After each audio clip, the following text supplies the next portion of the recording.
Hello beer tubers and welcome to another beer review with me, Peter, the master of Hoppets. Today, checking out some English Imperial Stout, also known as Russian Imperial Stout, that I got from Jay and Linda when I was at MBCC last year in 2021. I still have this one left and one other beer, I think, from them that they passed on to me when they were there, and they even gave me some new ones when I was at MBCC pouring beers for work for Bad Seed Brewing. This year in 2022. So thanks a ton, guys. It's always a pleasure to meet you guys, and so kind of you that you bring some beers along. So this one will be fun to try because this is going to be my first beer ever from Holy Goat Brewing. They do loads of different stuff. They do loads of cool sounding sour beers that are aged in barrels and all kinds of stuff. And they do lots of stouts.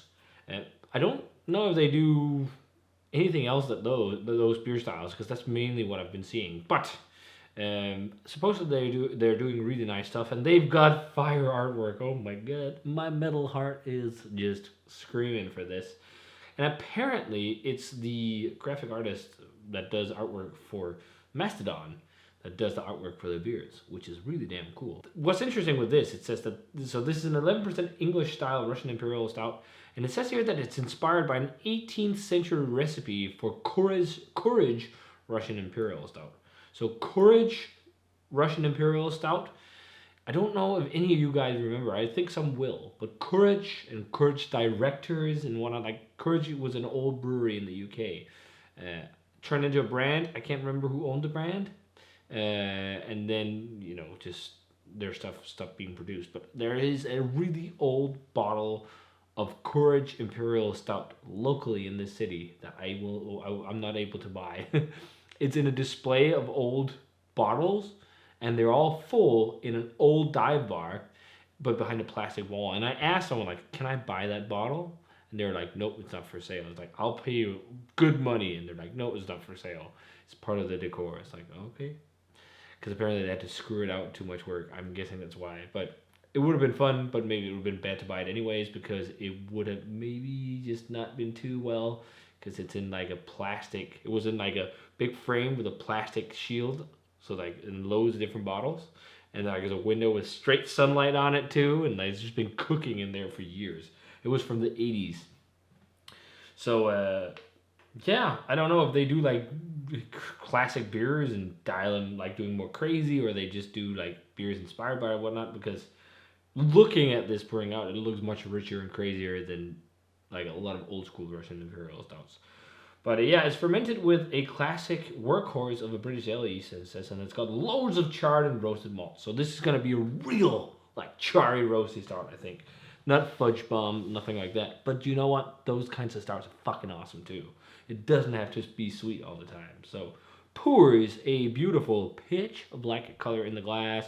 It's got a nice tan beige mocha colored fluffy looking head, and I can smell English yeast from here. Let's check out the aroma. Oh man, that is really, really English, but it's really roasty. Really like charry, burnt wood, ashy, like heavy roasted malt.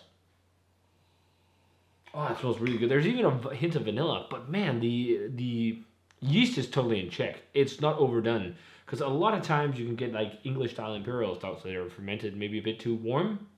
So the yeast just goes nuts with making esters, and you get like these like really wine gummy, crazy fruity, dark fruity yeast esters that becomes a bit too much. This is more restrained, but it's there and it's kept in check, which I really like. Like it does have a soft undercurrent, maybe like actually blackcurrant, like a blackcurrant jam, but it's super light. Like leather, cigar tobacco. There's even hints of chocolate. It's really charry and roasty though. But it smells like it has enough balance and everything. It's like not too much. There's like a little bit of a sweet kind of caramelly maltiness too. But man, this smells so old money. But I dig it. It smells really well made. I'm looking forward to this. Let's try it. Cheers. Thanks, Jay and Linda, for the beer.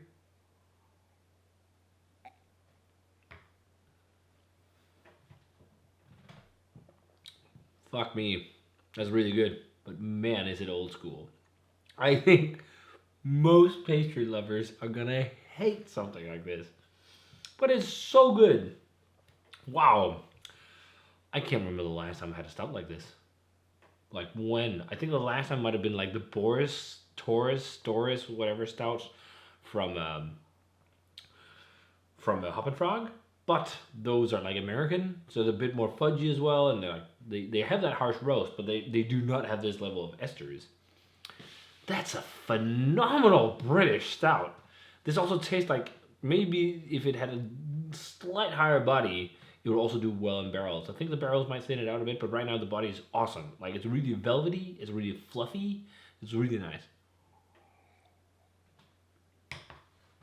It's just it's wheat in here too. Oh man, that's really good. It's just, oh, there's a touch of smoke malt. I was just about to say, there's almost like a touch of burnt woody campfire smokiness. It's super light. It's also lots of licorice, star anise, really heavily charred, burnt, like almost like burnt coffee. This is really fucking taking me back to like almost like an amplified version of something like Samuel Smith's Imperial Stout. It's really, really cool to see brewers also going this route and not only doing what's trendy. I fucking applaud that and love it. This is fucking great beer. But it's something that most people will not pick up because it just says Imperial Stout and says it's English. There probably is, but I think in the UK you're seeing a comeback to a lot of this stuff. But otherwise, like, especially in Denmark, it seems like a lot of people still really want to chase trends. It's like pastry, super fruity, very hazy, all this stuff. Even though we're getting pushback now as well a little bit. Fuck man, that's so nice. Licoricey, charry, umami, soy sauce a bit. Really leathery too. Lots of cigar tobacco. Really burnt, woody campfire flavors. There's like almost like burnt coffee or something. Or tar, molasses. Like it's so roasty, but it has enough sweetness to not be too much. And then I'm 100% sure, like this, when this was fresh, it must have been like, oh, it's crazy. It tastes like a beer that where they just took their time. This got to condition in the tanks and or just in the cans or whatever until like that. Okay, right now it's drinking awesome. Let's release it, so you don't have to age it yourself because it's just like drinking amazingly. And the undercurrent of like slight fruity blackcurrant works really well with it. This would be so fun to see in a barrel. It would be really fun to see in a barrel. Who knows? Maybe like these kind of classic English. I mean, I know Cask Ale is making a comeback, and a lot of modern breweries in the UK are making like bitters and stuff. I think we're gonna see a pushback toward it as well. Like they're still gonna be making all the hype stuff, but some of these brewers still like they want that stuff, and a lot of that classic beer is as much craft as modern craft. You know, this is like the beer styles that paved the way for what's going on today, and this is fucking amazing. This is really fucking good beer. What would ramp this up more? Some barrel aging. I think so. The base as it is right now is perfect because it strikes a very good balance between really intense flavors and good drinkability. But I think with a touch of some kind of barrel flair, this would be fucking like world-class English stout. Some of the best like English or Russian Imperial Stout I've had in a very long time. I'm gonna go 94, close to world class. Really take my hat off for Holy Goat for making something like this and really opening my eyes to their brewery. Thanks a ton, Jay and Linda, for doing that because I never heard of them before this, and now I want to drink more because this is dope. If they do stuff like this, they must do barrel aged stouts too.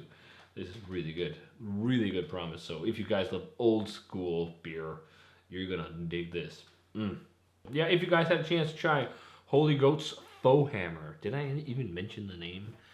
Maybe I didn't. But yeah, Foehammer. Really delicious. Really delicious. I love that touch of like burnt campfire smokiness. It's just a little bit, but it gives a nice edge to it. It even has like a little bit of like Danish or Scandinavian salty salmiak licorice type flavor. Delicious. So yeah, if you guys have a chance to try this one, let me know what you thought of it. As always, remember to comment, subscribe to the Facebook fan page and Twitter and Instagram. Give this video a thumbs up if you enjoyed it, and ring the bell for future notifications about videos. And I'm going to say cheers and some fucking tasty, classic English Russian Imperial Stout. That's just so nice. And see you guys in another beer review.